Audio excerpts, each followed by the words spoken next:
এই রাজ্যে বিধানসভা নির্বাচন 2026-এর, অর্থাৎ আর মাত্র হাতে গোনা কটা দিন, মানে মাস, মানে ওইগুলো দিনই ধরতে পারেন।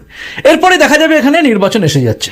তার আগেই মমতা বন্দ্যোপাধ্যায় নেতাজি ইন্ডোর স্টেডিয়ামে যেভাবে কর্মীদের উদ্বুদ্ধ করেছেন এবং তারপর ভুয়ো ভোটার খোঁজার জন্য বা ভুতুড়ে ভোটার খোঁজার জন্য রাস্তায় নামিয়েছেন, কার্যত সেটা সম্পূর্ণভাবেই তৃণমূল কংগ্রেসকে ময়দানে নামিয়ে দেওয়া। অর্থাৎ 2026-এর আগে 2025-এই একদম ময়দানে নামিয়ে দিয়েছে তৃণমূল কংগ্রেসকে।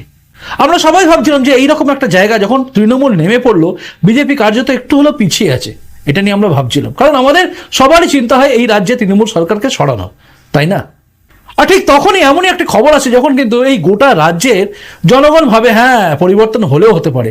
কারণ আবারও সেই একই জায়গা, নন্দীগ্রামে শুভেন্দু অধিকারী আজকে একটি পোস্ট করেছেন। সেই পোস্টটা হচ্ছে খুব গুরুত্বপূর্ণ, দেখতে পাচ্ছেন আপনারা।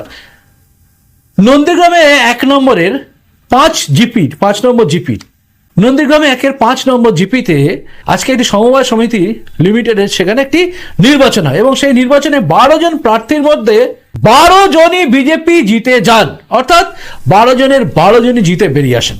আর এই গেরুয়া ঝড় কার্যত নাড়িয়ে দেবে।